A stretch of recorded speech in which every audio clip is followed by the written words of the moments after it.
Chapter 23. 110 years ago, Green Lake was the largest lake in Texas. It was full of clear, cool water, and it sparkled like a giant emerald in the sun. It was especially beautiful in the spring when the peach trees, which lined the shore, bloomed with pink and rose-colored blossoms.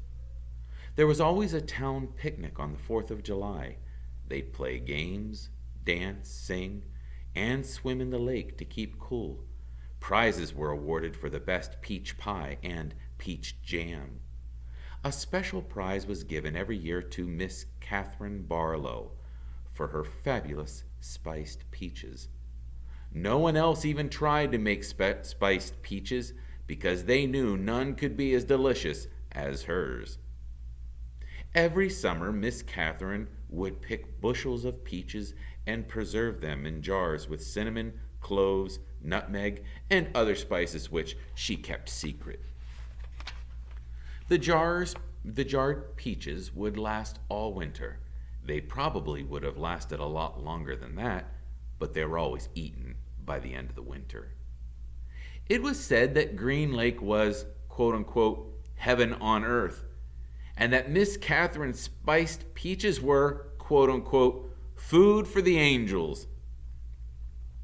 Catherine Barlow was the town's only school teacher. She taught in an old one-room schoolhouse. It was old even then. The roof leaked, the windows wouldn't open, the door hung crooked on its bent hinges. She was a wonderful teacher, full of knowledge and full of life. The children loved her.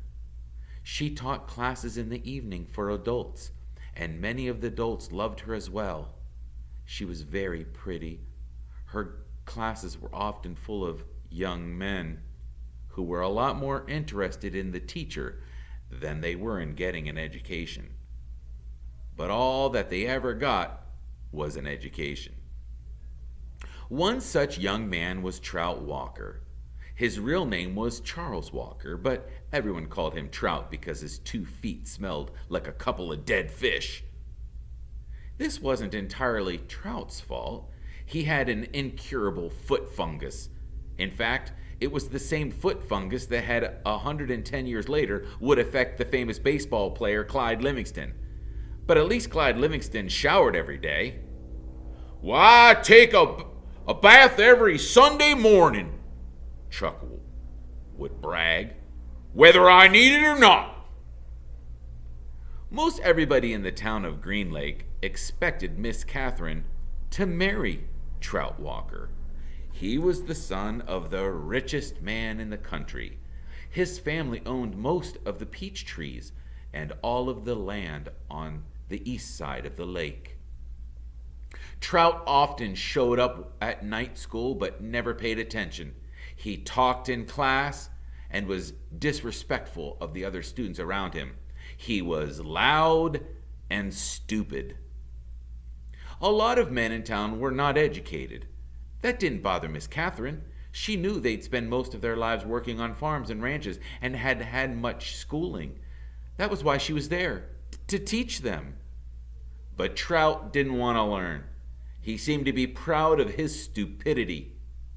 "How'd you like to take a ride on my new boat this Saturday?" he asked her one evening after class. "No, thank you," said Miss Catherine. "Well, we've got a brand new boat," he said. "You don't even have to row it." "Yes, I know," said Miss Catherine. Everyone in town had seen and heard the Walkers' new boat. It made a horrible loud noise and spewed ugly black smoke over the beautiful lake. Trout had always gotten everything he ever wanted. He found it hard to believe that Miss Catherine had turned him down. He pointed his finger at her and he said, "No one ever turns down Charles Walker." "I believe I just did," said Catherine Barlow.